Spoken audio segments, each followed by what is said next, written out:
नमस्कार दोस्तों, मेरा नाम है शशिकांत पंडित और आप देख रहे हैं बूस्टर क्लासेस।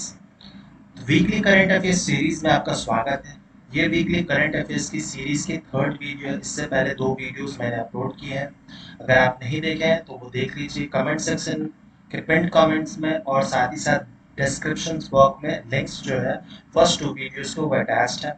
तो इस वीडियो में हम 5 जुलाई से लेकर 12 जुलाई के बीच में जितने भी करंट इवेंट्स हुए हैं उनको हम डिस्कस करेंगे। तो ऑलमोस्ट 30 क्वेश्चंस हम लोग इसमें बहुत इंपॉर्टेंट क्वेश्चन जो है हम डिस्कस करेंगे। तो इस वीडियो को अंत तक देखिए, और अगर वीडियो पसंद आए, अच्छा लगे तो लाइक कीजिए, शेयर कीजिए अपने दोस्तों के साथ, फैमिली मेंबर के साथ, और चैनल पर नया है तो सब्सक्राइब जरूर कर लीजिए। तो चलिए शुरू करते हैं। फर्स्ट क्वेश्चन क्या है? With reference to the Artemis Accords, consider the following statements. It is a US-led international partnership on planetary exploration and research. तो हमें करेक्ट स्टेटमेंट चूज करना है। तो ये स्टेटमेंट बिल्कुल सही है। It is a binding bilateral arrangement. तो ये बाइंडिंग नहीं है, नॉन बाइंडिंग है। तो ये स्टेटमेंट गलत है। India and Japan are the only countries who have signed this accord. तो ये भी गलत है, क्योंकि फर्स्ट और थर्ड जो स्टेटमेंट वो कंट्राडिक्टरी है। इसमें जापान कहा गया लेकिन ये तो यूएस लेड है। ठीक है, तो 2 और 3 जो है वह गलत है। तो हमें चूज क्वेश्चन क्या है? How many of the above statement are correct? तो सिर्फ ओनली वन। ठीक है, इसका सही आंसर क्या होगा? ऑप्शन नंबर ए हो जाएगा करेक्ट आंसर। अब एक्सप्लेनेशन समझ लेते हैं कि रिसेंटली नरेंद्र मोदी जी गए थे यूएस की विजिट में, ठीक है, to the United State and signed the 3-year-old Artemis Accord, a US-led international partnership on planetary exploration and research. साथ ही साथ में नरेंद्र मोदी के साथ में इसरो के चेयरमैन भी गए थे। अब कमेंट सेक्शन में बताइए प्रेजेंट टाइम पे इसरो के चेयरमैन कौन है? तो ये अकॉर्ड तो 3 साल पुराना है, आर्टेमिस अकॉर्ड, लेकिन अभी के टाइम पे इंडिया ने बहुत रिसेंटली इस अकॉर्ड को ज्वाइन किया। और इस अकॉर्ड में क्या होता है? तो प्लैनेटरी एक्सप्लोरेशन एंड रिसर्च पे काम होता है, और ये नासा लेड है ना। यूएस में भी कौन लीड करता है? तो नासा लीड करता है इसको। The accord has been signed by 26 countries till now, जिसमें Japan, Australia, UK, France, Canada, जितने भी फ्रेंडली कंट्रीज है यूके के, जितने भी अलाइज है वो इस आर्टेमिस अकॉर्ड में शामिल है। ऑब्वियसली चाइना, रशिया जैसे कंट्रीज इसमें शामिल नहीं है। The Artemis accord is closely linked to the Artemis program which aims to return astronaut to the lunar surface. Moon पे उनको वो जा सके और एक स्पेस कैंप बनाया जा सके मून के सरफेस पे, ताकि वहां पर डीप स्पेस एक्सप्लोरेशन के काम वहां पर किए जा सके, एक्सपेरिमेंट्स वहां पर परफॉर्म किए जा सके। इसीलिए आर्टेमिस जो प्रोग्राम के तहत है इसमें इंडिया ने पार्टिसिपेट किया है। Artemis accord, the Artemis accord a non binding bilateral arrangement based on the political understanding of the participating countries. तो ये नॉन बाइंडिंग है। ठीक है, तो इसका सही आंसर क्या है पहला क्वेश्चन का? तो ऑप्शन नंबर ए। ठीक है, सेकंड क्वेश्चन देख लेते हैं। With reference to the Instagram threads, consider the following statements. तब इंस्टाग्राम थ्रेड्स क्या है? तो जस्ट लाइक जैसे कि यूट्यूब में नया फीचर जो है वो शॉर्ट्स है, यूट्यूब शॉर्ट्स है। साथ ही साथ में इंस्टाग्राम पे अगर यूज करते हो तो उसमें रील वाला एक नया ऐड हुआ है। तो उसी तरह से इंस्टाग्राम पे एक नया फीचर ऐड हुआ है जिसको इंस्टाग्राम थ्रेड कहते हैं। तो ये क्या है वो जान लेते हैं। तो it is a spin off application from Instagram that focuses on conversation rather than visual content. ठीक है, तो ये बिल्कुल स्टेटमेंट सही है। रील्स पे क्या होता है? इंस्टाग्राम के रील्स पे उसमें विजुअल कंटेंट, वीडियोस, उन सब पे ज्यादा फोकस होता है, कन्वर्सेशन कम होती है। लेकिन जो इंस्टाग्राम थ्रेड है वो कन्वर्सेशन पे ज्यादा फोकस है। It does not offer features of replying and resharing post. तो ये गलत है। रीशेयरिंग और रिप्लाइंग के लिए ऑप्शंस फीचर्स हैं। The length of the post can not be more than 500 characters. ये भी स्टेटमेंट सही है। The thread can't be edited. तो ये भी बिल्कुल स्टेटमेंट सही है। तो हमें how many statement given are correct? तो 1 2 3 स्टेटमेंट जो है वो करेक्ट है। तो ऑप्शन नंबर क्या हो जाएगा? सी हो जाएगा इसका सही आंसर। अब इसका एक्सप्लेनेशन देख लेते हैं। तो इंस्टाग्राम का जो थ्रेड वाला फीचर है उसका ये लोगो है। ठीक है, तो ये लोगो भी बहुत इंपॉर्टेंट है। तो Instagram thread is a spin off app from the Instagram that focuses on conversations rather than the visual content. आपको रिसेंटली पता चला होगा कि जो ट्विटर है वो उसने इलॉन मस्क ने उसे खरीद लिया है, तो उस पे लोगों का जो धीरे धीरे भरोसा है वो डिक्रीज हो रहा है। तो इंस्टाग्राम की जो थ्रेड फीचर है उसको एक इंस्टाग्राम का ऑल्टरनेटिव माना जा रहा है, ठीक है। तो जिस तरह से इंस्टाग्राम में पोस्ट करते हैं हम लोग, उसमें लिंक्स ऐड करते हैं, फोटो शेयर करते हैं, वही सेम चीज है इंस्टाग्राम में, लेकिन थोड़ी बहुत इसमें मॉडिफिकेशन है, ठीक है। The app resembles the Instagram comment sections in its design but offers the features of Twitter, ठीक है। तो इसीलिए ट्विटर का एक ऑल्टरनेटिव माना जा रहा है, such as replying and resharing post, ठीक है। जिस तरह से ट्विटर में रीशेयरिंग और रिप्लाइंग किया जा सकता है किसी भी पोस्ट में, वो फीचर है इसमें। You can create post up to 500 characters, ठीक है, 500 कैरेक्टर्स कर सकते हैं इंस्टाग्राम थ्रेड पे। जबकि ट्विटर पे क्या होता है, बहुत ज्यादा लिमिटेशन होते हैं, 280 वर्ड्स में ही कंप्लीट करना पड़ता है, ठीक है। फिर इसमें लिंक्स भी शेयर हो सकता है, 10 फोटोज अप टू शेयर हो सकता है, एक बार एक पोस्ट में 10 फोटो शेयर हो सकता है, and videos up to 5 minute long, ये सब हम पोस्ट कर सकते हैं। यू कांट एडिट थ्रेड, ठीक है। तो unlike Twitter, Threads does not seem to use hashtags and does not have a trending section, ठीक है। तो ट्विटर में हैशटैग यूज होता है और ट्रेंडिंग भी होता है, कुछ टॉपिक्स कुछ पोस्ट जो है ट्रेंड कर जाता है, लेकिन ऐसा फीचर थ्रेड में नहीं है, ठीक है। तो ये बहुत ज्यादा मिलता जुलता है ट्विटर से। तो इस क्वेश्चन का सही आंसर क्या है, ऑप्शन नंबर सी जो है वो सही आंसर है। थर्ड क्वेश्चन देख लेते हैं।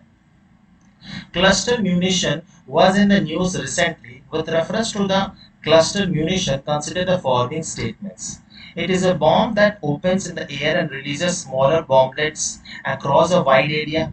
ये statement बिल्कुल सही है. It is designed to hit a single target at a time. तो ये statement गलत है क्योंकि 1 और 2 contradictory है, ठीक है। Smaller bomblets across a wide area दे दिया गया, अगर ये करेक्ट है तो ये गलत होगा, अगर ये करेक्ट है तो ये गलत होगा, ठीक है। फर्स्ट स्टेटमेंट गलत है, मतलब करेक्ट है, सेकंड इज गलत।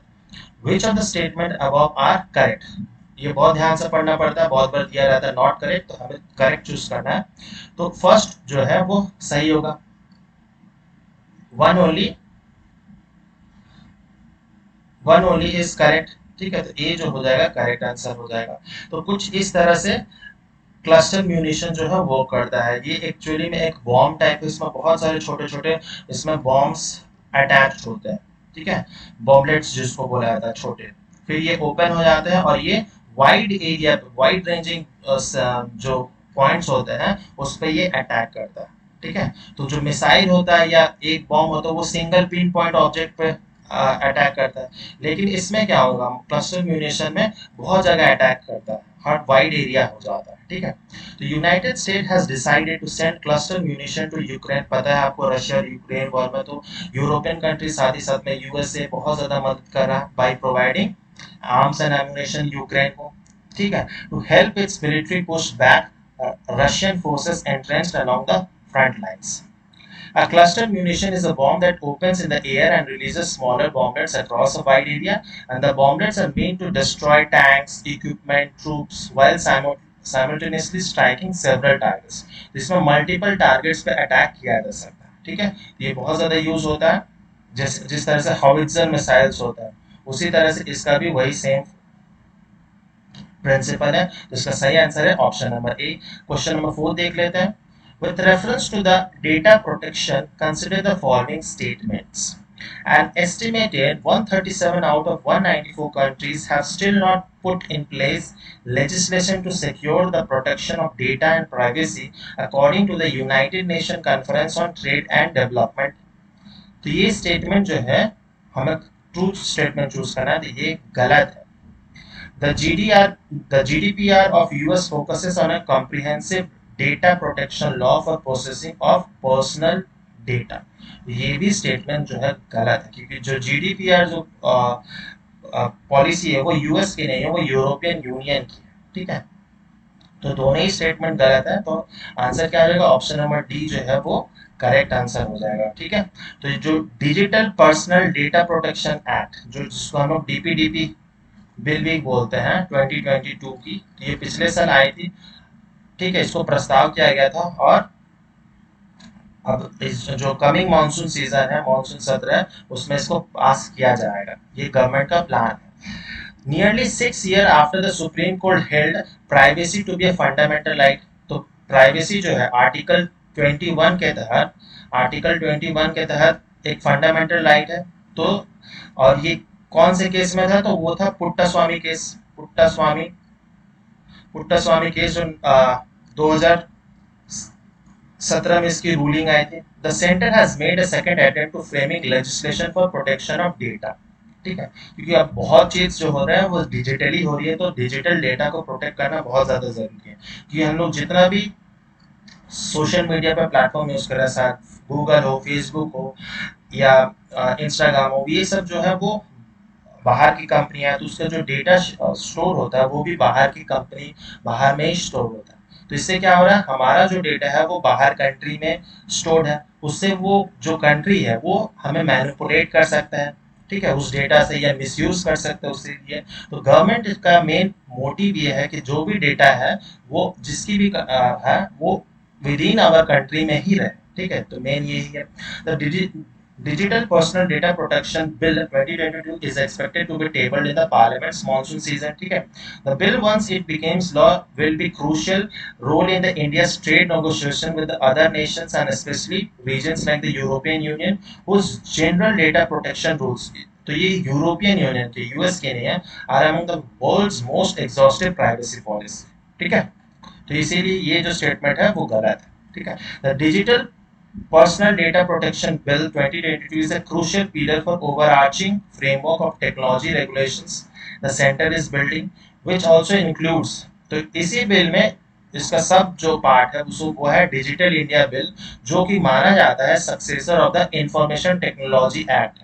डिजिटल इंडिया बिल जो है वो इंफॉर्मेशन टेक्नोलॉजी एक्ट के जो 2000 में आई थी उसका एक सक्सेसर है। The draft Indian telecommunication bill 2022 and a policy of non personal data governance, तो इन दोनों का ही सक्सेसर है। तो ये बहुत ज्यादा इंपॉर्टेंट है और इससे बहुत सारे क्वेश्चंस, अनगिनत क्वेश्चन इससे फ्रेम हो सकता है। ठीक है, digital India bill, information technology act. ठीक है, तो ये बहुत इंपॉर्टेंट क्वेश्चन है। The proposed law will apply to the processing of digital personal data within India and to data processing outside the country if it is done by offering goods or services or by profiling Indians in India. It requires an entities that collect personal data called the data fiduciary. ठीक है, इसमें क्या होगा, personal data जो collect करता है उसको हम लोग क्या कहते हैं, data fiduciary. To maintain the accuracy of data, keep data secure and delete data once their purpose has been made. तो ये सब इस लॉ में कहा गया, डीपीडीपी 2000 बिल में है। अगर ये लॉ बन जाता है तो इंडिया का जो डिजिटल और ज्यादा हम लोग डिजिटली सिक्योर हो जाएंगे, क्योंकि डेटा जो है वो फिर इंडिया में स्टोर होने लग जाएगा। और जिस डेटा की जरूरत नहीं है, उसका यूज नहीं है, लेट सपोज किसी इंसान का या कोई केस है उस डेटा से रिलेटेड, तो अगर वो यूज में नहीं है, उसका कोई फर्दर यूज नहीं है, तो उसे डिलीट कर दिया जाएगा। ठीक है, तो ये बहुत ज्यादा इंपॉर्टेंट है। इस क्वेश्चन का सही आंसर क्या है, क्वेश्चन नंबर 4 का ऑप्शन नंबर डी जो है वो सही आंसर है। फिफ्थ क्वेश्चन देख लेते हैं। With reference to the following lines, answer the question below. ये भी बहुत बहुत इंपॉर्टेंट क्वेश्चन है, वेरी वेरी इंपॉर्टेंट क्वेश्चन है, इससे बहुत सारे क्वेश्चन फ्रेम होंगे। It is India's heaviest rocket with a gross lift of weight of 640 tons and overall length of 43.5 meter and 5 meter diameter payload fairing no shift equipment to protect the rocket from aerodynamic forces. तो ये payload की shape होती है, aerodynamic shaping होती है। It made its first journey into the space in 2014 and also carried the Chandrayaan-2 in 2019. तो यही same use हुआ था heaviest rocket। Most recently, in March this year, it placed 36 OneWeb satellites weighing about 6,000 kg in LEO. तो LEO मतलब होता है Lower Earth Orbit, showing its capabilities to deliver multiple satellites into the space. This was the second time that it has made commercial launch. The first one came in October 2022 when it delivered the OneWeb India 1 vision. ठीक है, तो it refers to what, LBM-3, GSLV, PSLV, none of that. तो आप recently कल ही ये launch हुआ है, चंद्रयान 3 जो है वो लॉन्च हुआ है और इससे रिलेटेड बहुत ज्यादा न्यूज में है, बहुत सारे वीडियोस आपको मिले होंगे। तो ये सब जो बातें लिखी गई हैं किसके लिए लिखी गई है, तो ये LBM-3 के लिखी गई है। हम लोग बहुत पढ़ते आ रहे होंगे GSLV PSLV के बारे में। तो जो चंद्रयान 3 है वो LVM-3 से लॉन्च की गई है, जिस तरह से चंद्रयान 2 भी है। तो इसका जो फीचर्स है वो बहुत ज़्यादा इंपॉर्टेंट है। ये इस टाइप ऑफ क्वेश्चन भी आ सकता है या फिर LVM-3 के फीचर्स भी पूछे जा सकते हैं। तो ये दोनों टाइप ऑफ क्वेश्चन इसमें से आ सकते हैं। तो वेरी वेरी इंपॉर्टेंट क्वेश्चन है। अब एक्सप्लेनेशन देख लेते हैं। The Indian Space Research Organisation that is ISRO successfully integrated the Chandrayaan 3, ठीक है, spacecraft with the launch vehicle, ठीक है, और ये लॉन्च भी हो चुका है। लॉन्च व्हीकल मार्क 3, तो LVM-3 का एक्सपेंडेड फॉर्म क्या है? Launch vehicle mark 3 at the Satish Dhawan space centre in Andhra Pradesh Sriharikota, ठीक है। तो Chandrayaan 3 which consist of lander, rover and propulsion module. तो ये ऑलमोस्ट सेम थिंग है जिसमें चंद्रयान 2 में जो हमारा फेलियर हुआ था उसे हम लोग ओवरकम करना चाहते हैं, और जो चांद का जो साउथ रीजन है, साउथ पोल वाला रीजन है, वहां पर हम लोग लैंड करना चाहते हैं, सॉफ्ट लैंडिंग जिसे बोलते हैं। वो सॉफ्ट लैंडिंग नहीं हो पाई थी। बाकी तो वो चंद्रयान 2 जो मिशन था वो भी सक्सेसफुली था, बस सॉफ्ट लैंडिंग नहीं हो पाई थी, क्रैश लैंडिंग हो गई थी, ठीक है। तो इस क्वेश्चन का जो सही आंसर है वो ऑप्शन नंबर ए है, और बहुत बहुत इंपॉर्टेंट है। नेक्स्ट वीडियो जो आएगा उसमें भी मैं इससे रिलेटेड बहुत सारे क्वेश्चंस ऐड करूंगा। क्वेश्चन नंबर 6 देख लेते हैं। CMB and TOMB were recently in the news. Consider the following statement about CMB and TOMB. These are plant pathogens that damage the crop partially or completely. ठीक है, तो ये statement सही है। TOMB spreads mainly through aphids, which are sap-sucking insects, while CMB is spread by insect seeds, saplings, and agricultural tools. ठीक है। When the foliage of plant is infected with TOMB, it shows alternating yellowish and dark green areas, which often appear as blisters on the leaves. है ना? तो how many statement are above correct? ठीक है, तो ये recently आपको पता चला होगा कि टोमेटो जो टोमेटोज है उसकी प्राइसेस बहुत ज़्यादा सेंचुरी भी क्रॉस कर रही है, 100 रुपीज़ पर किलो से भी ज़्यादा मिल रही है, ठीक है। तो ये किस लिए हो रहा है? तो CMB और TOMB क्या है वो जान लेते हैं सबसे पहले। Tomato growers in Maharashtra and Karnataka have blamed 2 different viruses. ये दोनों वायरसेस की अलग अलग वेराइटी स्पीसीज है mainly for the loss of yield earlier this year, ठीक है। Farmers in Maharashtra have said that their tomato crop has impacted by the attack of the CMB virus, मतलब cucumber mosaic virus, ठीक है। तो CMB मतलब cucumber mosaic virus, while the growers in Karnataka and South Indian state have blamed tomato mosaic virus for crop losses। तो इसी कारण से tomato जो है उसकी बहुत ज़्यादा प्राइस बढ़ गई है, क्योंकि प्रोडक्शन बहुत कम हो रही है। तो इसीलिए ऑब्वियसली डिमांड बहुत ज़्यादा है, सप्लाई बहुत कम है, तो ऑब्वियसली रेट बढ़ ही जाएगा, है ना। These two plant pathogens have similar names and cause damage to the crops, but they belong to different viral families, different viruses family को, and differently, और ये स्प्रेड भी डिफरेंटली होते हैं। तो सबसे पहले देख लेते हैं टोमेटो मोज़ेक वायरस के बारे में। ये कौन से फैमिली से बिलोंग करते हैं? तो विर्गा विरिडी फैमिली। और tomato mosaic virus host includes tomatoes, tobacco, papers, certain ornamental plants, ठीक है।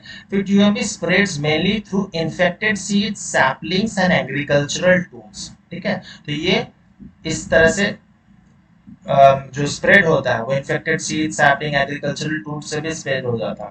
The foliage of the plant, foliage मतलब जो पत्ते होते हैं, जो ग्रीन पार्ट्स होते हैं, plant infected with TOMB shows alternating yellowish and dark green areas which often appears as blisters on the leaf, and the other symptoms are distortions of leaves and twisting of the younger leaves। ये बहुत बहुत ज़्यादा important points हैं, ठीक है। तो आपके UPSC mains में ये बहुत ज़्यादा इम्पॉर्टेंट होगा। साथ ही साथ में जो बॉटनी के स्टूडेंट हैं उनसे भी ये रिलेटेड क्वेश्चन आ सकता है। आप IFS की तैयारी कर रहे हो या स्टेट PCS दे रहे हैं, आपकी जिनका ऑप्शनल बॉटनी है उससे रिलेटेड ये बहुत ज़्यादा इंपॉर्टेंट है। और साथ ही साथ में जो अन्य एग्जाम्स है SSC, डिफेंस वगैरह में भी इससे रिलेटेड क्वेश्चंस बहुत आ सकते हैं कि TOMB और CMB वायरसेस क्या है। उतना डिटेल में नहीं आए लेकिन आ सकते हैं। और CMB क्या था? तो cucumber mosaic virus has a much larger host pool that includes cucumber, melon, eggplants, tomato। ये बहुत ज़्यादा कोई अफेक्ट करता है। CMB is spread by the aphids which are sap sucking insects। तो CMB Two causes distortion of the leaves, but the pattern is different. In cucumbers, the viruses cause mosaic-like pattern of alternating yellow and green spots. In tomatoes, fruit formation is affected, and in some cases the fruit is distorted and small. ठीक है, तो इसमें बहुत सारे इसके symptoms वगैरह है। तो इसका सही आंसर क्या है? ऑप्शन नंबर बी जो है वो सही आंसर है। इसके सिर्फ दो ही स्टेटमेंट जो है वो सही है।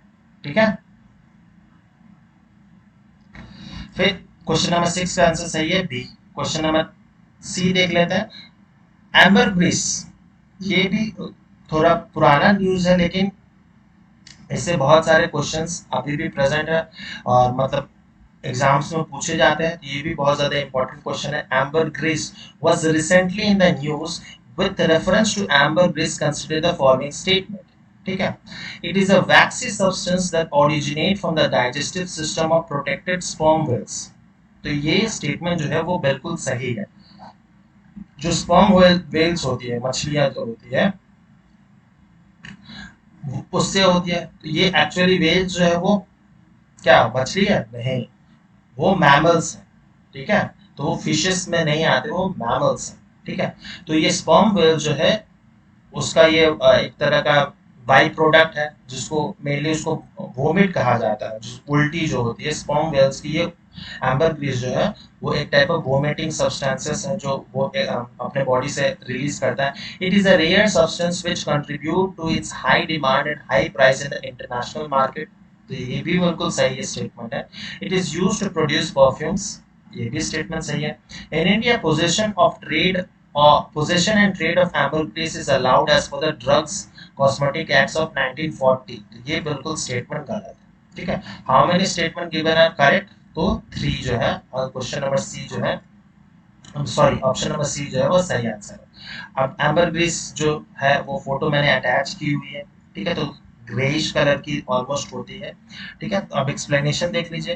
Ambergris which means grey amber in French is a waxy substance that originate from the digestive system of the protected sperm whales. ठीक है, the freshly passaged ambergris is light yellowish substance. जो fresh होता है ambergris उसका colour yellowish होता है, फिर धीरे धीरे करके उसका कलर जो है वो चेंज होता है। And it's fatty but it ages its turn waxy and get reddish brownish colour में वो धीरे धीरे कन्वर्ट होने लगता है। Ambergris is a rare substance which contributes to its high demand and high price in the international market. बहुत rare substance है, बहुत ज्यादा नहीं मिलता।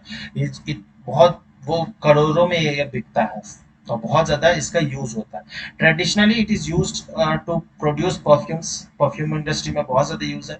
while there are records of being used in flavor food, alcoholic beverages, tobacco in some cultures in the past, it is rarely used for this purposes recently। ठीक है, क्योंकि इस पर बहुत सारे पाबंदियां लगी गई है, इनको ट्रेड करने के लिए बहुत ज्यादा पाबंदियां हैं। क्योंकि इससे क्या होता था, मेनली जो स्पर्म वेल्स होती है जिनकी पॉपुलेशन ऑलरेडी कम है, उनको किल किया जाता था ये एम्बरग्रीस को निकालने के लिए। ठीक है, तो एम्बर जो स्पर्म वेल की पॉपुलेशन है वो बहुत ज्यादा डिक्लाइन कर रही थी, इसीलिए बहुत सारे सख्त कानून लाए गए थे। ठीक है, there is a ban on the possession and trade of ambergris in countries like USA, Australia and India। तो इंडिया में इसका ट्रेड करना या उसको रखना ये कानूनी अपराध है। ठीक है, तो इसका सही आंसर क्या होगा? ये हम लोग the drugs and cosmetic act के थ्रू ये नहीं कर सकते हैं। ठीक है, तो इसका सही आंसर है क्वेश्चन नंबर 7 का ऑप्शन नंबर सी। ठीक है, क्वेश्चन नंबर 8 देख लेते हैं। In the recently concluded SEO summit, India did not sign off। क्या इंडिया ने साइन नहीं किया? The paragraph supporting C's belt and Road initiative, C Jinping की जो BRI प्रोजेक्ट है, जिसको पाकिस्तान में क्या कहा जाता है, सीपेक वाला प्रोजेक्ट जो है। The SEO economic development strategy, option C both A and B, neither A and B. तो ऑप्शन नंबर सी जो है वो दोनों ही करेक्ट है। ठीक है, ए और बी दोनों ही स्टेटमेंट करेक्ट है। तो इंडिया ने दोनों ही डॉक्यूमेंट को साइन करने से मना कर दिया। और इंडिया जो इसका होस्ट था 2023 का जो SEO समिट हुआ था, वो इंडिया ने होस्ट किया था और ऑनलाइन किया था। ठीक है, तो वीडियो कॉन्फ्रेंसिंग के थ्रू ये होस्ट किया गया था, कोई फिजिकल मोड से नहीं किया गया था। तो ये भी बहुत इंपॉर्टेंट पॉइंट है। ठीक है, अब इसमें थोड़ा पॉलिटिक्स था। इसमें पॉलिटिक्स ये था कि इसमें SEO समिट का एक नया SEO समिट में एक नया मेंबर भी ज्वाइन हुआ है, जो है ईरान। ठीक है। और जितने भी यूरोपियन कंट्रीज, यूएसए है, वो ईरान पे सैंक्शंस लगाया हुआ है और नहीं चाहते हैं कि ईरान और इंडिया की जो दोस्ती है वो मजबूत हो। तो इसीलिए ये कारण था कि इंडिया ईरान, मतलब ईरान को खुश करने के चक्कर में यूएसए और यूरोपियन कंट्रीज को साथ नाराज नहीं कर सकता था उन्हें, ठीक है। और भी बहुत सारे पाकिस्तान का भी इशू था, ठीक है। तो इसीलिए इंडिया ने होस्ट किया था इसे, वाया ऑनलाइन ही होस्ट किया गया था। तो in the New Delhi declaration issued at the end of the leader summits, India refuse to sign of the paragraph supporting Xi Jinping Belt and Road Initiative. आपको पता है कि वो बेल्ट एंड रोड इनिशिएटिव के तहत जो हमारा जम्मू कश्मीर वाला रीजन है, जो कि पाकिस्तान ऑक्युपाइड रीजन जिसको हम लोग कहते हैं, वहां से वो अपना रोड बना रहा है और कुछ हद तक बना भी चुका है, ठीक है। तो इंडिया उसको ऑब्जेक्ट करता है, शुरू से ही ऑब्जेक्ट करता है। इंडिया सिर्फ उसी बात को ऑब्जेक्ट करता है कि इंडिया वाले पार्ट में जो डिस्प्यूटेड टेरिटरी है उस पर वो चाइना या पाकिस्तान किस तरह से उस पर रोड बना सकते हैं, ठीक है। वो डिस्प्यूटेड और सॉल्व नहीं हुआ, इसीलिए इंडिया का ये मेन तर्क था और इंडिया इसीलिए नहीं चाहता है कि इसको साइन करे। India has refused to sign on the similar formulation in the Samarkand declaration of 2022। जो समरकंद में भी हुआ था डिक्लेरेशन, सेम एससीओ समिट, वो भी इंडिया ने साइन नहीं किया था और इंडिया की वजह से ही ये डॉक्यूमेंट अप्रूव नहीं हो पा रहा। और जितने भी बाकी लीडर्स हैं वो भी चाहते हैं कि इंडिया को एससीओ समिट से हटा दिया जाए, लेकिन ये देखना बिल्कुल पॉसिबल है कि हो नहीं पाएगा। India always oppose the BRI project because the China Pakistan economic corridor, CPEC के कारण, ठीक है। बीआरआई जो है ब्रॉडर है, ब्रॉडर रोड कनेक्टिविटी है, लेकिन जो पाकिस्तान और चाइना के बीच में उसको हम लोग कहते हैं सीपेक कॉरिडोर, ठीक है। Which is a part of initiative violets India's internal integrity, territorial integrity and sovereignty, ठीक है। India also did not sign off the SCO economic development strategy which has Beijing's imprint, क्योंकि इसमें Beijing का जो है, China का बहुत ज्यादा फायदा है, इसीलिए इंडिया ने इसको भी साइन नहीं किया, ठीक है। तो इस क्वेश्चन का सही जवाब क्या है? ऑप्शन नंबर सी जो है वो करेक्ट आंसर है। बहुत इंपॉर्टेंट क्वेश्चन है, एससीओ समिट से रिलेटेड बहुत ज्यादा क्वेश्चंस आएंगे, G20 समिट से बहुत ज्यादा क्वेश्चंस आपके करंट एग्जाम्स में या फोर्थ कमिंग एग्जाम्स में जरूर से जरूर आएंगे। तो बहुत ध्यान से पढ़िए इस सब टॉपिक्स को। क्वेश्चन नंबर 9 क्या है? With which freedom fighter launch the Rampa rebellion against the British in 1922? Mahatma Gandhi, Alluri Sitarama Raju, Potti Sriramulu, Velu Nachiyar. तो इसका सही आंसर क्या होगा? Option number B. तो आपने अगर आरआरआर मूवी देखी होगी तो जो जूनियर एनटीआर ने जिनका रोल प्ले किया था वो वही थे, अलूरी सीताराम राजू। एग्जैक्टली ये मूवी इनसे मतलब फुल्ली इनकी लाइफ बेस्ड नहीं थी, लेकिन इससे इंस्पिरेशन लेकर और कुछ फिक्शन ऐड करके ही आरआरआर मूवी बनी थी। तो ये आप इस तरह से याद कर सकते हैं। तो रंपा रेबेलियन जो है वो अलूरी सीताराम राजू ने ही स्टार्ट की थी। तो 125th birth anniversary of Alluri Sitaram Raju was observed recently. Born on 4th July 1897 near Bhimavaram in Andhra Pradesh में इनका जन्म हुआ था। He was an Indian revolutionary who led an armed campaign against the British colonial rule in India. ठीक है। तो क्योंकि वहां पर फॉरेस्ट राइट्स जो ट्राइबल्स लोग हैं तो उनको नहीं दिया जा रहा था by the Britishers, colonial period में जो ब्रिटिशर्स का जो सख्त रूल आ गया था कि वो रिजर्व फॉरेस्ट डिक्लेयर कर दिया गया था कि वो नेशनल प्रॉपर्टी है, उसमें ट्राइबल्स लोग नहीं जा सकते और ट्राइबल्स लोगों का जीवन यापन ही फॉरेस्ट के बेसिस पे ही होता है। तो ये नहीं जाने के कारण उनको राइट्स नहीं मिलता था, इसीलिए आलूरी सीताराम राजू जो आंध्र प्रदेश के थे, भीमा बर्मन, वो उन्होंने रंपा रेबेलियन स्टार्ट किया था 1922, ठीक है। क्वेश्चन नंबर 10 देख लेते हैं, ठीक है। Which state union territory launched the मो जंगल जमी योजना? ठीक है, मो जंगल जमी योजना। ऑप्शन क्या? वेस्ट बंगाल, ओडिशा, झारखंड, कर्नाटका। तो ऑप्शन नंबर बी जो है वो सही आंसर है, ठीक है। ओडिशा ने लॉन्च किया, नवीन पटनायक गवर्नमेंट ने ये लॉन्च किया मो जंगल जमी योजना, ठीक है। तो ये ओडिया लैंग्वेज में लिखा हुआ है, मीन्स माई जंगल माई जमीन योजना, ठीक है, इसका मतलब यही है। Odisha government has introduced the Mor Jungle Jameen Yojana, a scheme designed to enhance forest right and tribal communities and forest dweller in various district of the state. ठीक है, तो जो फॉरेस्ट कम्युनिटीज है या जो ट्राइबल्स लोग हैं उनको राइट्स बहुत और ज्यादा दिया जाएगा इस स्कीम के थ्रू में, योजना के थ्रू।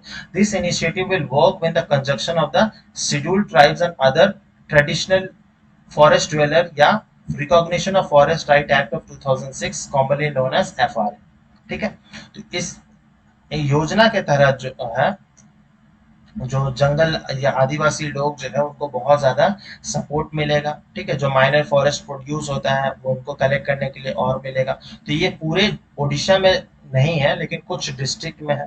ठीक है, और आपको पता है कि ओडिशा में बहुत ज्यादा ट्राइबल्स रहते हैं, अलग अलग टाइप्स ऑफ ट्राइबल है। और पूरे इंडिया के सबसे ज्यादा जो पीवीटीजीस है, पीवीटीजीस मतलब पर्टिकुलरली वल्नरेबल ट्राइबल ग्रुप्स, जो बहुत ज्यादा ही मतलब ट्राइबल ग्रुप्स में भी बहुत ज्यादा जो पिछड़ा वर्ग जो जिसे कह सकते हैं उसको हम लोग पर्टिकुलरली वल्नरेबल ट्राइबल ग्रुप्स कहते हैं। तो सबसे most number of tribals group जो है पीवीटीजी जो है 13, वो ओडिशा स्टेट में ही है। तो ये क्वेश्चन भी आ सकता है कि सबसे मैक्सिमम नंबर ऑफ पीवीटीजी कौन से स्टेट में है, तो वो ओडिशा से बिलोंग करता है। ठीक है, तो ये भी इंपॉर्टेंट क्वेश्चन है। क्वेश्चन नंबर 11 देख लेते हैं। Bogeyville, where the foundation stone for the inland waterways transport terminal was laid, is in which state? West Bengal, Assam, Uttarakhand, Gujarat. तो इसका सही आंसर क्या है? Option number B, that is Assam. Foundation stone for the inland waterway transport terminal on Bogibeel in कहाँ पे? बोगीबिल तो Dibrugarh Assam was laid recently. The terminal located on the bank of Brahmaputra river. तो ये जो पुल जो है, ये ब्रिज जो है वो कौन से नदी पे बनाएंगे? तो ब्रह्मपुत्र नदी पे। ठीक है, डिब्रूगढ़ जो असम का ईस्टर्न मोस्ट पार्ट पड़ जाता है। नेशनल वाटरवे 2, तो नेशनल वाटरवे 2 जिस तरह से नेशनल हाईवे होता है उस तरह से नेशनल वाटरवेज बहुत सारे हैं, तो उससे वो लिंक करता है। Will serve as a tourist cum cargo facility. तो इसमें दोनों ही चीज होगा, एक तो टूरिस्ट भी होगा, जो अभी आपने देखा होगा बहुत रिसेंटली वाराणसी से लॉन्च हुआ था और वो पूरे गंगा नदी होकर वाया बांग्लादेश होकर वो असम तक पहुंचेगा। तो वही सेम चीज है कि टूरिस्ट को टूरिज्म प्रमोट किया जाए, साथ ही साथ में कार्गो फैसिलिटीज जो है वो भी प्रमोट होगा।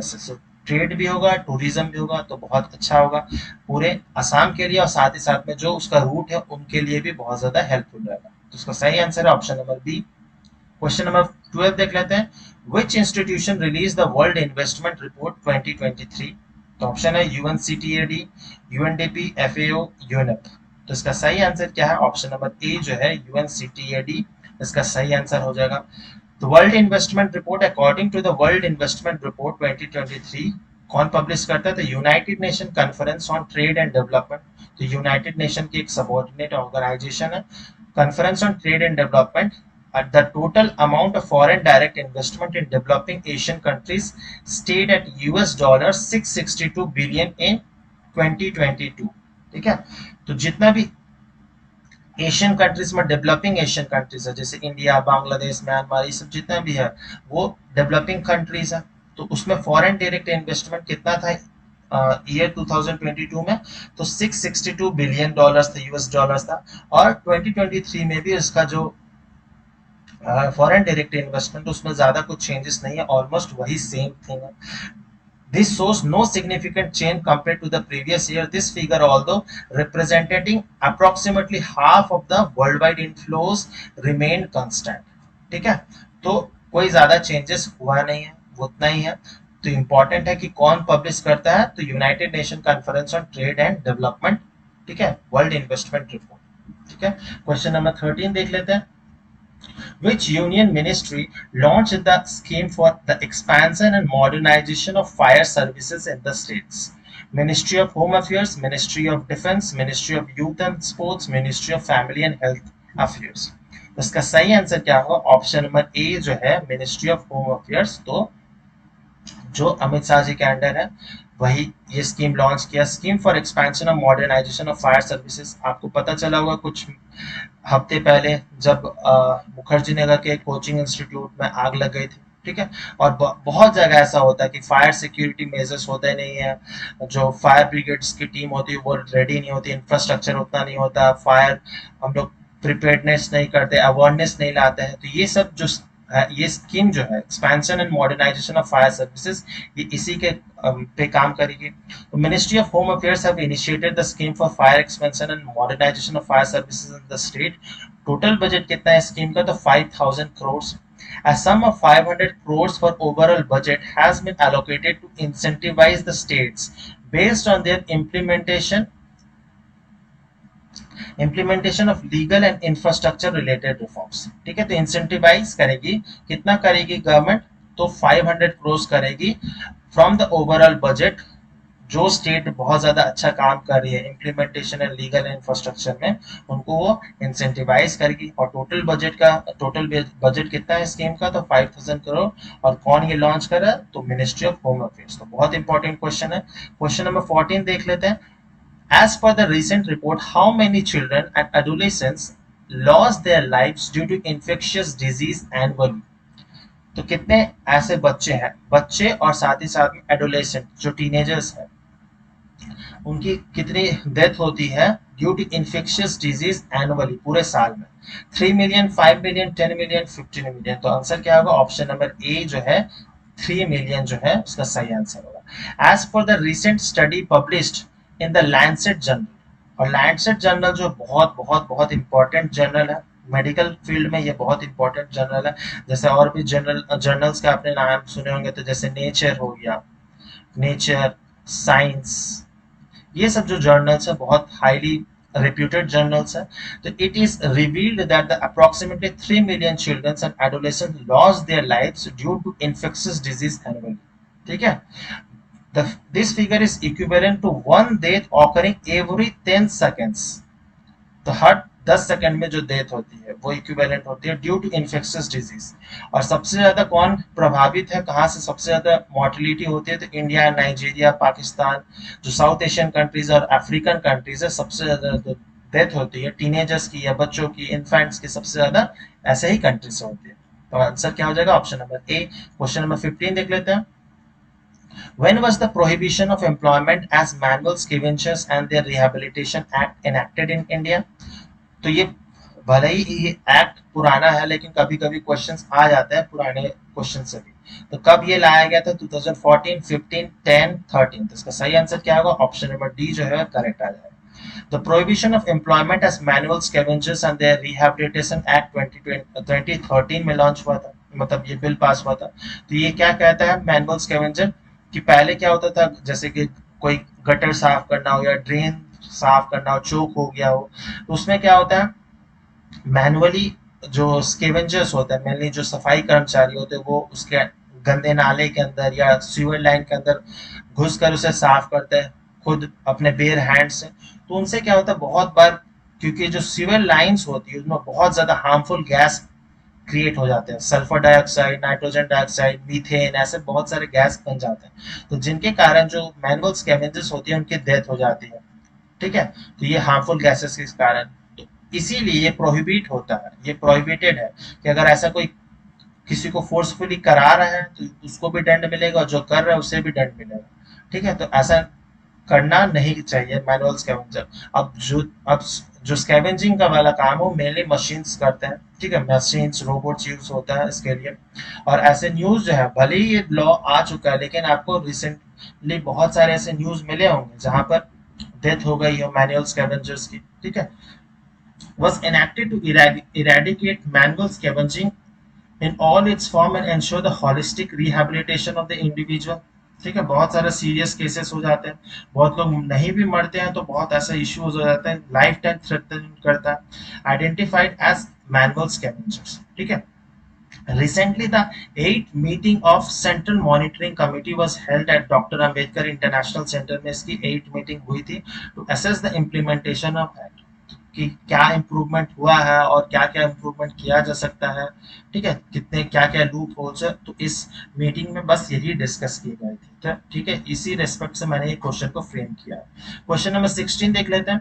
विच African country has proposed national health insurance fund regulation 2023? Options क्या है? Kenya, Egypt, South Africa, Nigeria. तो सही आंसर क्या है? Option number A, that is Kenya. As पर Kenya's proposed National Health Insurance Fund regulation of 2023, employed individual in the country will soon be mandated to contribute 2.75% of the monthly income to the this fund। ठीक है, तो Kenya में एक नया rule लाया गया है जिसमें जितने भी एम्प्लॉयड इंडिविजुअल्स कंट्री में, वो अपने जो सैलरी है उस मंथली इनकम है उसमें से 2.75% जो वो इस फंड में कंट्रीब्यूट करेंगे, the national health insurance fund में वो कंट्रीब्यूट करेंगे, ताकि जो केनिया और जो अफ्रीकन कंट्रीज में जो प्रॉब्लम है डिजीज को लेकर, इन्फेक्शियस डिजीज को लेकर, कम्युनिकेबल डिजीज को लेकर, उसको रोका जा सके, जैसे मलेरिया, डेंगू, इन सबको बहुत ज्यादा ये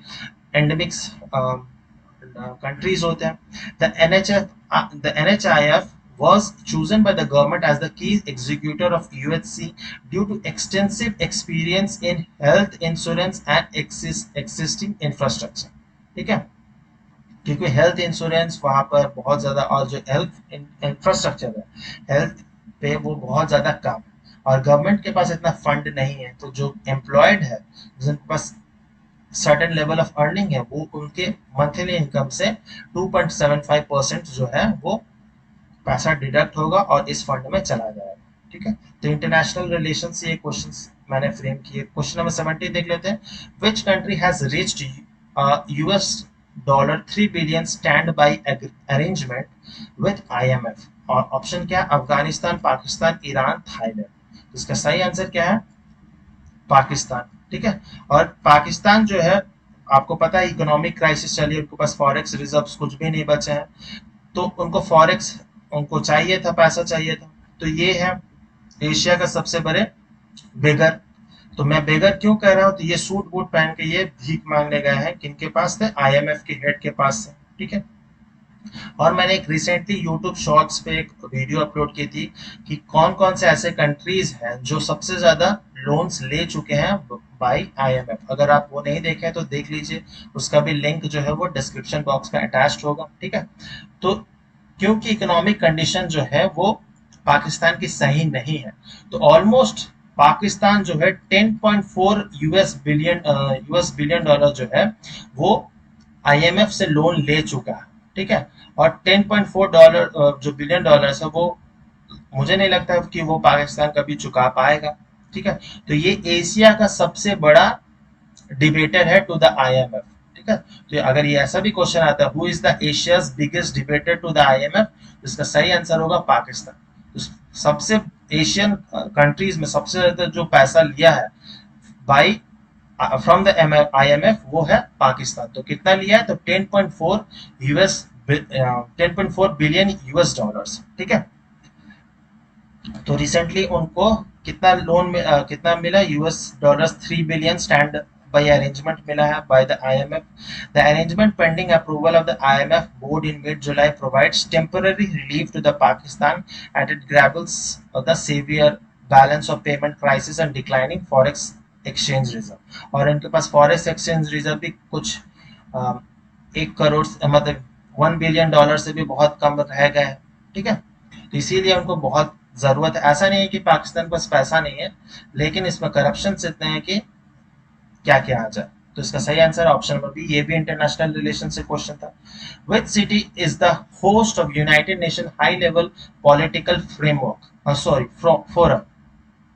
new Delhi, New York, Paris, Rome. तो इसका सही आंसर है option number B. The United Nations High Level Political Forum is taking place in New York from July 10th to July 14th। ठीक है, तो ये कल ही इसको कन्वीन हुई है ये United Nation High Level Political Forum। The forum central theme revolves around क्या थीम था, किस पे बात चल रही थी?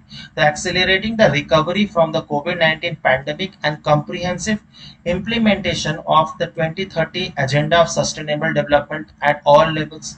तो आपको पता होगा सस्टेनेबल डेवलपमेंट गोल जो है 2030 तक अचीव करना है हर कंट्रीज को।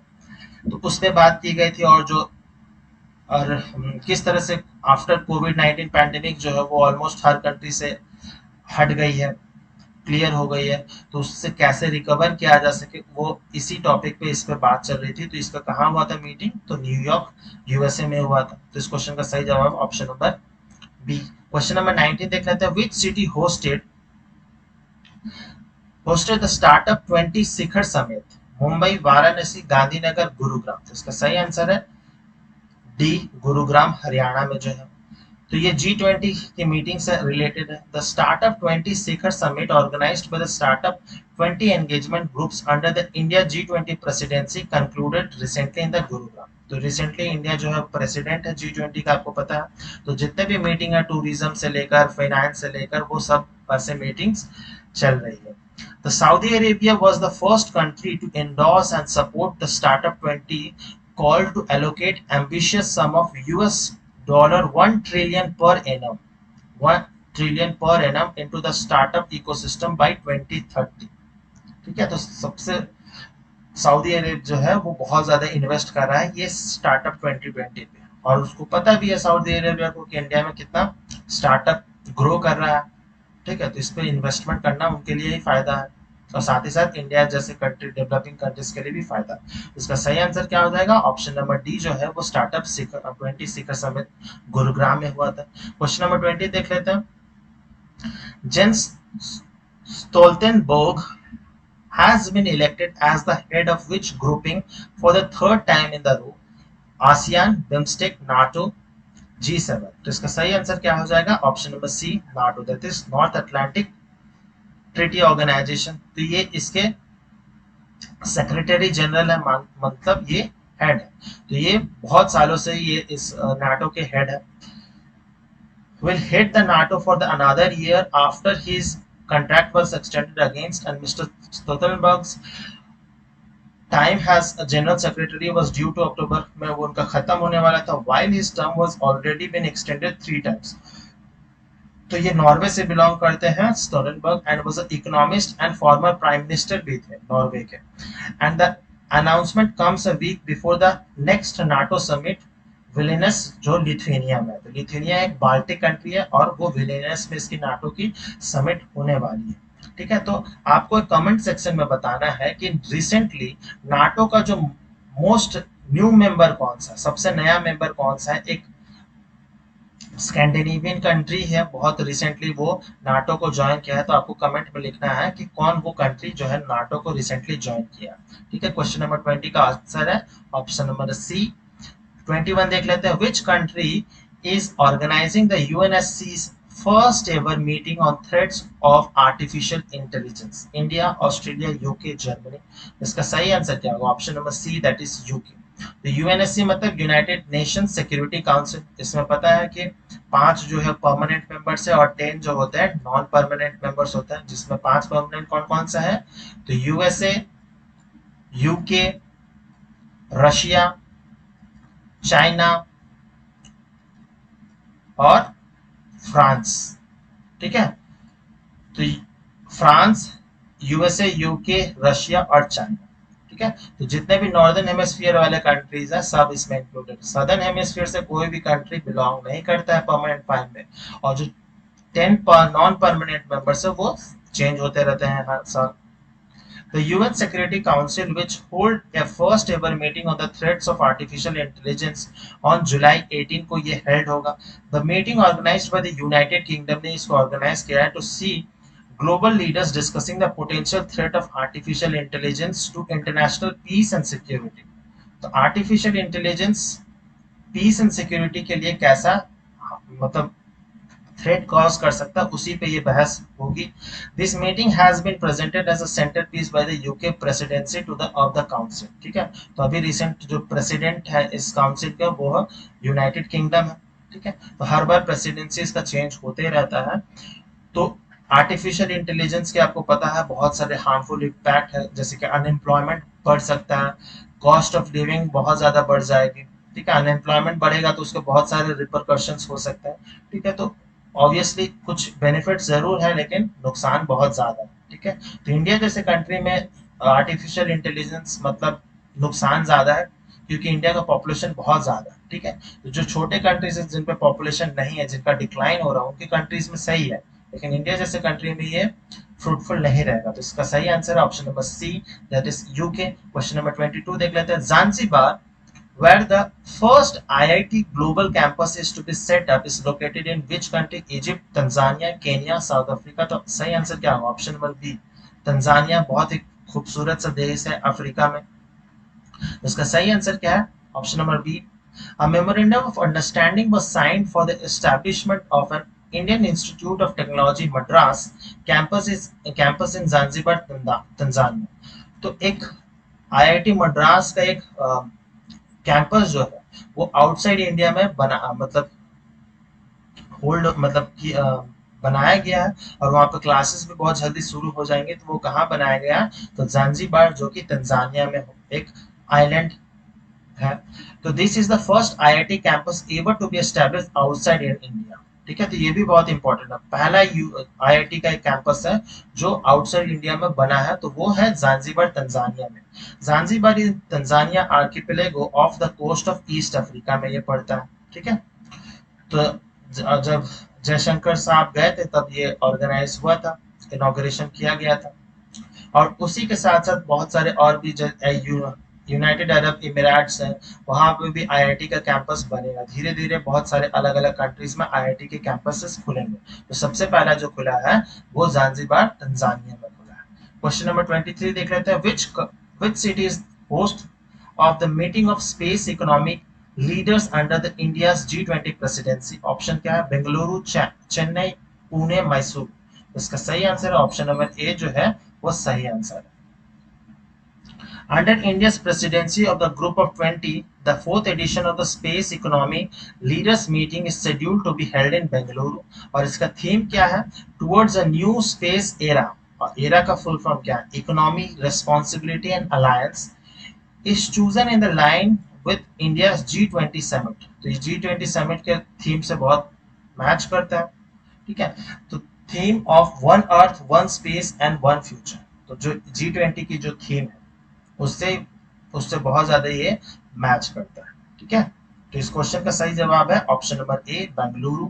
G20 से रिलेटेड, एससीओ समिट से रिलेटेड बहुत सारे क्वेश्चन आएंगे, तो बहुत इंपॉर्टेंट है, उसको थॉरोली आपको पढ़ना पड़ेगा हर समिट के बारे में। ठीक है, क्वेश्चन नंबर 24 देख लेते हैं। C40 was recently in the news, which of the following is correct about C40? Short range air to air missile launched by Israel, it is a spyware। Option C है unmanned aerial vehicle UAV design for high altitude, network of global mega cities. तो इसका सही answer क्या होगा? Option number D जो है इसका सही आंसर हो जाएगा। एक network of global mega cities है। एक्सप्लेनेशन देख लेते हैं। C40 is a network of 97 global megacities that have come together to confront the climate crisis। तो क्लाइमेट चेंज जो है वो सिटीज में बहुत ज्यादा prevalent in comparison to rural areas. C40 उसी से रिलेटेड है। 97 ग्लोबल मेगा सिटीज, जितने भी अलग अलग, पेरिस हो, न्यूयॉर्क हो, इंडिया का दिल्ली, मुंबई, हैदराबाद, ये सब भी इंक्लूडेड है। It is a network driven by the cities for the cities and to led by the cities. These 97 cities are member and our chair in on rotational basis। ठीक है, और chairperson जो है वो हर सिटीज का change होते रहता है। The mayor of one of the member cities become the chair. मतलब चेयरपर्सन बनेगा कौन? तो उस सिटी का जो रेस्पेक्टिव मेयर वो बनेंगे। The cities are the centre of climate change and climate action. जैसा मैंने बताया, there are epicentres of bringing people together for economic opportunities और livelihood, and they also end up being the target largest emitter of green house gas emission. क्योंकि cities में बहुत सारे economic activities होता है, और जितना इकोनॉमिक एक्टिविटीज होगा उतना ही ज्यादा कार्बन डाइऑक्साइड का एमिशन होगा। तो इसीलिए सिटीज जो है वो बहुत ज्यादा पॉल्यूटेड होते हैं in comparison to the villages. तो इस C40 जो है वो नेटवर्क है 97 ग्लोबल मेगा सिटीज का। ठीक है। तो मेगा सिटीज का बात हो रही है, ये बहुत इंपॉर्टेंट है, छोटे शहरों का नहीं, बड़े शहरों जैसे दिल्ली, बॉम्बे, मुंबई, मतलब कोलकाता, हैदराबाद, इन सब सिटीज की बात हो रही है। नेक्स्ट क्वेश्चन देख लेते हैं। Which of the following interlinking of the river will provide water to the drought prone region of Bundelkhand? तो ये भी एक पुराना क्वेश्चन है लेकिन बहुत रिलेवेंट है, इसको घुमा फिरा के दे दिया जाता है। तो कौन सा बुंदेलखंड रीजन आपको अगर पता चल जाएगा कहाँ पड़ता है तो इजीली आप कर सकते हैं। तो ऑप्शंस क्या है? कृष्णा गोदावरी, पार, तापी नर्मदा, केन बेतवा, महानदी गोदावरी गोदावरी। इसका सही आंसर क्या होगा? ऑप्शन नंबर सी, केन बेतवा। तो केन और बेतवा जो है वो ट्रिब्यूटरी है यमुना नदी के, तो गंगा नदी के नहीं, यमुना नदी के ट्रिब्यूटरी है। और जो केन में जो एक्सेस पानी है उसे हम लोग बेतवा रिवर में उससे लिंक करेंगे ताकि जो केन का पानी जो है वो बेतवा रिवर में आ जाए। और बेतवा जो रिवर है वो बुंदेलखंड रीजन में पड़ जाता है, जो कि बहुत ज्यादा सूखा, ड्रॉट प्रोन एरिया। तो वहां पर इरिगेशन के लिए, पानी पीने के लिए, हाइड्रो इलेक्ट्रिसिटी, सोलर एनर्जी, सबके लिए बहुत ज्यादा इंपॉर्टेंट है। तो Ken Betwa link project is the first project under the national perspective plan for the interlinking of rivers। ठीक है, तो सबसे पहला इंटरलिंकिंग ऑफ द रिवर्स का एक प्रोजेक्ट है।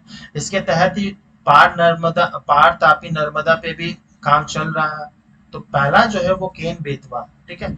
It envisages transferring water from the Kane River to the Betwa River, both tributaries of Yamuna। Kane Betwa link canal will be 221 kilometre long including 2 kilometre long tunnel. तो 221 kilometre का linking होगा। The project will cover the Bundelkhand region, जो कि drought prone area है, which spread across 13 district of Uttar Pradesh and Madhya Pradesh. तो दोनों ही district में पड़ जाता है, उत्तर प्रदेश और Madhya Pradesh. According to the Jal Shakti ministry, the project is expected to provide annual irrigation of कितना 10.62 लाख हेक्टर्स। तो ये जो डेटा है वो आपके मेंस राइटिंग में हेल्प कर सकता है, ठीक है, मेंस में हेल्प कर सकता है। फिर supplying drinking water to about 62 lakh people, generate 103 megawatt of hydropower and 27 megawatt of solar power। Solar energy भी, हाइड्रो पावर भी इससे जनरेट होगा, साथ ही साथ में पीने वाला पानी और साथ ही साथ खेतों के लिए इरिगेशन के लिए भी पानी मिलेगा। तो बहुत इंपॉर्टेंट रिवर प्रोजेक्ट है, ठीक है। क्वेश्चन नंबर 26 देख लेते हैं। With reference to the Ladakh sinks course, consider the following statement, it is basically Ladakh's famous carpet weaving handicraft। तो ये स्टेटमेंट जो है गलत है। It has got geographical indication tag, तो ये स्टेटमेंट सही है। तो which of the above statement are true? Only one, only two, both one two, neither one not two. तो इसका सही answer option number B, only two. तो ये वुड कार्विंग से है, कारपेट से नहीं है, ये वुड कार्विंग से रिलेटेड है Ladakh sinks course. In Ladakh's Singh's course, which is also known as Ladakh wood carving, various symbols in the temple are gradually used in excellent quality of furniture. The product made by the Ladakh wood carving artisan is very specific with multi-dimensional variety of products starting from the architecture of gompas जो Buddhism में use होता है, houses, monastery में wood chocks tabulets, carving of animals and wooden lentils। जो wooden lentils होता है उस पे भी बनाया जाता है, इसका कार्विंग होता है, साथ ही साथ में एनिमल्स की भी कार्विंग की जाती है। तो इस फिगर में आपको दिख रहा होगा कि एनिमल्स की भी कार्विंग की गई है। इट हैज गॉट जीआई, मतलब geographical indication tag under the section 30 of the geographical indication of goods registration and protection act of 1919। ये एक्ट भी बहुत ज्यादा इंपॉर्टेंट है, ठीक है। तो ये लद्दाख की है। सही आंसर क्या हो जाएगा? Option number B. Question number 27 देख लेते हैं। He hailed from the Ratnagiri district in present-day Maharashtra and studied at the Elphinstone College in Mumbai before joining as a professor at the Ferguson College in Pune. In 1889, he joined the Indian National Congress, emerging as one of the main leaders of the moderate wing, and gave up teaching 3 years later to work as a lawmaker for the remainder of his life. He is best remembered for his extensive work in colonial legislatures and was a member of the Bombay Legislative Council between 1899 to 1902. The above mentioned lines refers to तो किनके लिए है?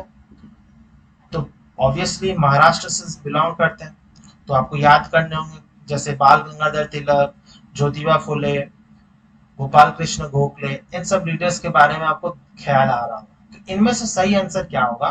तो इनमें से सही answer मैं बता देता हूँ। तो ये फिगर किनके हैं? तो गोपाल कृष्ण गोखले। ऑप्शंस क्या क्या थे? फिरोज शाह मेहता, दादा भाई नौरोजी, एम जी रानडे और गोपाल कृष्ण गोखले। तो ऑप्शन नंबर डी हो जाए सही आंसर। और इनको माना जाता है कि गांधी जी जो है वो इनको अपना गुरु मानते थे, पॉलिटिकल गुरु मानते थे। किनको? तो गोपाल कृष्ण गोखले को। तो ये भी बहुत इंपॉर्टेंट स्टेटमेंट है, गांधी जी इनको अपना पॉलिटिकल गुरु मानते थे। तो ऑप्शन नंबर डी सही है। क्वेश्चन नंबर 28 देख लेते हैं। Which public sector bank, along with the NESL, has launched EBG, that is Electronic Bank Guarantee services under the Project Wave? Indian Bank, State Bank of India, Punjab National Bank, Canara Bank. तो इसका सही answer होगा option number A, that is Indian bank. Indian bank in partnership with the National E-Governance Services Limited, NESL का full form है, has rolled out the electronic bank guarantee services under the Project Wave। ठीक है। Indian Bank has also introduced a new facility under the Project Wave to ensure fully end-to-end digitally pre-approved business loan। तो पूरी तरह से digitally paperless जो loan है, आजकल जितने भी बैंक्स हो वो पेपरलेस धीरे धीरे बनते जा रहा है, डिजिटल यूज होते जा रही है, डिजिटल ट्रांजैक्शन है वो बहुत ज्यादा हो रही है। तो इसी बेसिस पे किया गया है, तो इंडियन बैंक में किया गया। The facility is available to process a loan of about 25 lakh तक। ठीक है। तो बैंकिंग से रिलेटेड ये, एग्जाम से रिलेटेड ये क्वेश्चन बहुत ज्यादा इंपॉर्टेंट हो जाएगा। ठीक है। क्वेश्चन नंबर 29 देख लेते हैं। Ministry of defence entered into a contract with which of the company for medium refit and life certification of INS Shankush? तो Mazagon dock ship builders, Hindustan aeronautics limited, Bharat electronics limited, defence research and development, DRDO जिस organization जिसको कहते हैं। तो इसका सही answer क्या होगा? Option number A. तो शिप से रिलेटेड जितना भी प्रोजेक्ट होता है, या शिप्स बनाना, या बड़े बड़े एयरक्राफ्ट कैरियर बनाना, वो मेनली ये सब काम करते हैं। कौन काम करता है? तो मजगांव डॉक शिप बिल्डर, फिर गोवा शिपयार्ड लिमिटेड, फिर कोचिन शिपयार्ड लिमिटेड, ये सब जो है लार्सन एंड टुब्रो, ये सब मेनली ये सब शिप्स बनाने में, सबमरीन्स बनाने में मेनली इंडिया में ये काम करते थे। ये बहुत बड़े बड़े कंपनीज हैं। The ministry of defence has recently entered a contract with the Mazagon dock Builders Limited in Mumbai for the medium refit with the life certification of subsurface killer class submarine named INS Shankus। तो ये INS Shankus की जो submarine है वो submarine किस तरह से? तो सब सरफेस किलर। तो ये पूरी तरह से सबमर्ज नहीं है। देखिए इस फोटो में कि पूरी तरह से सबमर्ज नहीं होती, ये सब surface killer type of submarine है INS Shankus। The overall cost of the project क्या है? तो उतना इंपॉर्टेंट नहीं है। तो आईएनएस शंकुश भी याद रखना पड़ेगा, किस टाइप की सबमरीन है, किसके साथ कॉन्ट्रैक्ट हुई है। तो इसका सही आंसर है option number A, Mazagon dock ship builders. Question number 30 देख लेते हैं। Subansiri lower hydro electric project has been built in which state? Arunachal Pradesh, Assam, Bihar, Uttar Pradesh, Gujarat, Rajasthan, Maharashtra, Madhya Pradesh. इसका सही आंसर क्या हो जाएगा? Option number A, Arunachal Pradesh और असम के बीच में। तो सुबनश्री जो रिवर है वो ब्रह्मपुत्र की एक ट्रिब्यूटरी है। ठीक है। तो the NHPC limited has successfully concluded the construction of the dam for the Subansiri lower hydro electric project. The Subansiri lower hydro electric project has capacity of 2000 megawatts, is situated on both Arunachal Pradesh और असम। तो ये सुबनश्री जो river है वो अरुणाचल प्रदेश में भी आता है और साथ ही साथ में असम में भी आता है। तो ये बहुत इंपॉर्टेंट ध्यान रखने वाली बात है। और ये ब्रह्मपुत्र नदी की ट्रिब्यूटरी है। और साथ ही पता है नॉर्थ ईस्ट इंडिया में जो रिवर्स बहुत सारे हैं, तो इसमें हाइड्रो इलेक्ट्रिसिटी जनरेशन के लिए बहुत ज्यादा यूजफुल है। ठीक है। तो इसका सही आंसर हो जाएगा ऑप्शन नंबर ए। फिर 31 क्वेश्चन जो है उसका आंसर जो है उसको कमेंट सेक्शन में देना है आपको। ठीक है। तो इसका मैं जवाब जो है वो आपके ऊपर है, आपको इसका आंसर कमेंट सेक्शन में बताना है। Which organization has released the Ozone UV bulletin? FAO, UNEP, WMO, NASA. तो इनमें से कौन सा ऑप्शन जो है सही होगा, उसका आंसर जो है आपको कमेंट सेक्शन में बताना है। ओजोन यूवी बुलेटिन, तो ओजोन डे हम लोग कब मनाते हैं? तो ओजोन डे हम लोग मनाते हैं 16 सितंबर को। हम लोग हर साल ओजोन डे मनाते हैं ओजोन होल के लिए। और इसके लिए कौन सा प्रोटोकॉल है? तो मॉन्ट्रियल प्रोटोकॉल। ठीक है, तो उम्मीद करता हूँ इसका आंसर जो है आप कमेंट सेक्शन में देंगे। ठीक है, इस वीडियो में इतने ही क्वेश्चन थे। उम्मीद करता हूँ बहुत अच्छा लगा वीडियो।